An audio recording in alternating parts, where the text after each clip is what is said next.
Morning बच्चों, welcome to my channel. आज हम करेंगे क्लास 10th की साइंस की वर्कशीट नंबर 51 जो कि 4 नवंबर की है। आज की वर्कशीट में हम करेंगे हेरिडिटी एंड इवोल्यूशन। हमने लास्ट वर्कशीट में भी यही किया था। मेंडल्स के बारे में थोड़ा सा पढ़ा था।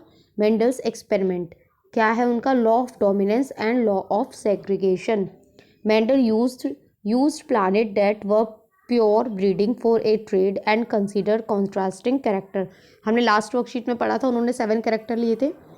ही cross plant with contrasting characters and studied the progeny of first generation and second generation. उन्होंने क्या किया कि जो प्लांट लिए थे अलग अलग कैरेक्टर के, 7 कैरेक्टर के, उनको क्रॉस कराया गया। फिर उनकी फर्स्ट जनरेशन देखी, उसके बाद उन्होंने सेकेंड जनरेशन देखी।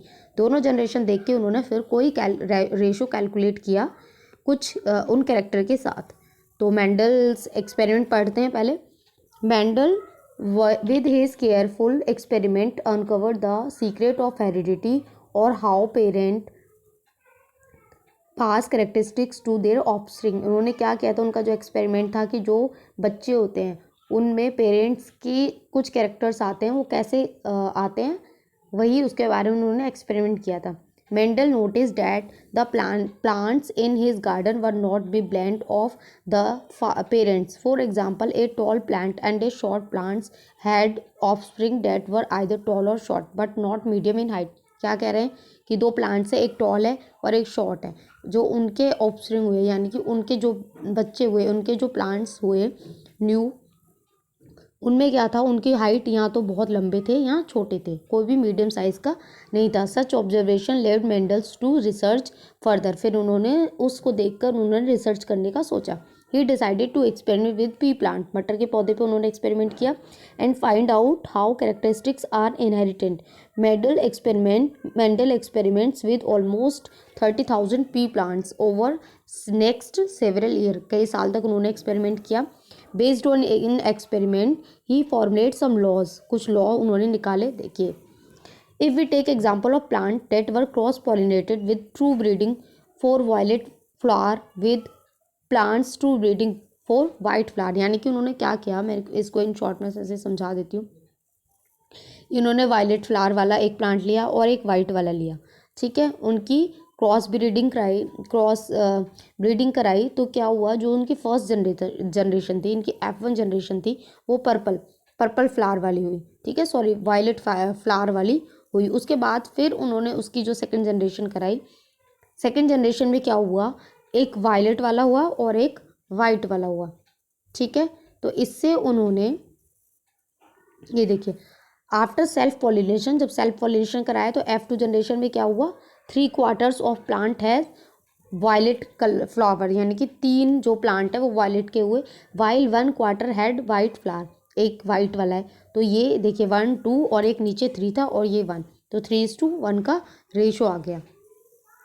अब कैसे आया, देखिए उनका जो लॉ था, law of dominance and law of segregation है। लॉ ऑफ डोमिनेंस पढ़ते हैं पहले। डोमिनेंट मतलब ऊपर होना, ठीक है। किसी भी चीज़ में दो लोग हैं, हम बोलते हैं ना डोमिनेंट हो रहा है, ये बहुत डोमिनेंट है, यानी कि अपने आप को ऊपर रखना, अपनी बातों को ऊपर रखना। तो उसी से आप समझ सकते हैं, Mendel's law of dominance state that in A heterozygote मतलब जो अलग अलग टाइप के जाइगोट होते हैं, हेट्रो मतलब अलग अलग, when two chromosomes in the homologous pair are different, ठीक है, पेयर जब होते हैं वो डिफरेंट होते हैं, that is one is dominant and other is recessive. पहला डोमिनेंट हो जाएगा, दूसरा क्या हो जाएगा, रेसेसिव हो जाएगा। डोमिनेंट मतलब इसी के कैरेक्टरिस्टिक्स दिखेंगे, रेसेसिव के हमारे कैरेक्टरिस्टिक्स नहीं दिखेंगे। One trade character will conceal the presence of another trade for the same characteristics, यानी कि एक कैरेक्टरिस्टिक्स इसकी कैरेक्टरिस्टिक्स इसको छिपा देगा ये।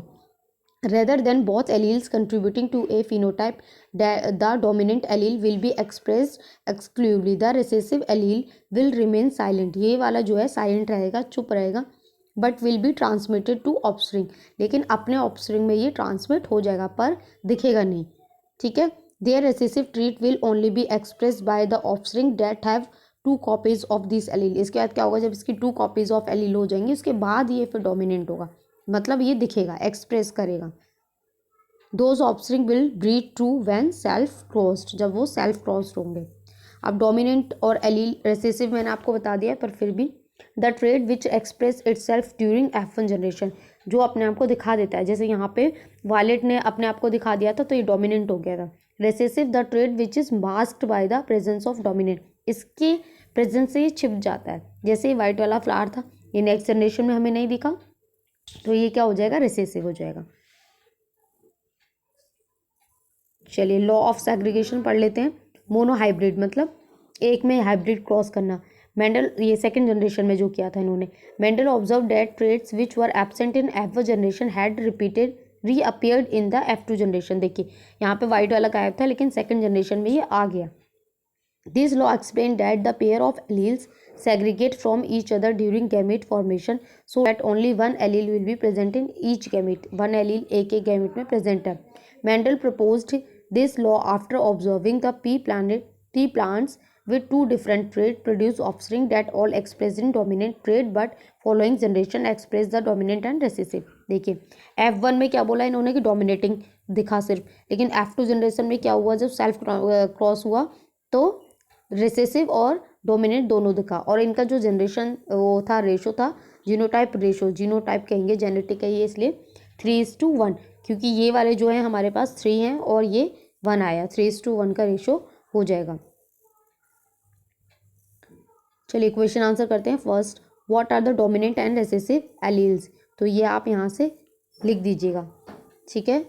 ये आपका फर्स्ट का आंसर हो जाएगा। डोमिनेंट आएगा यहाँ पे, गलत लिखा हो, हाँ ठीक है, डोमिनेंट और रिसेसिव हो जाएगा।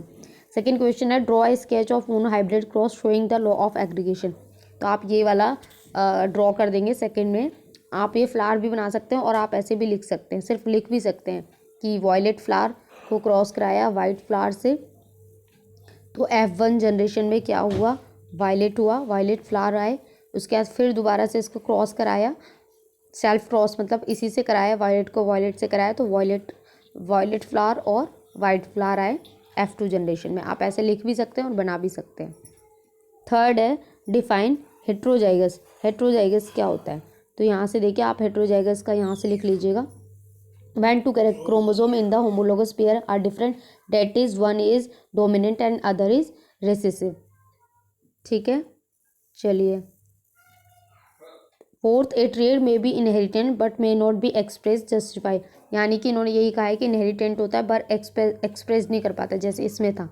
तो आप इसका आंसर यहाँ से लिख लेंगे, आप यहाँ से लिखेंगे इसका answer, pair of allele segregate from each other during gamete formation so that only one allele will be present in each gamete.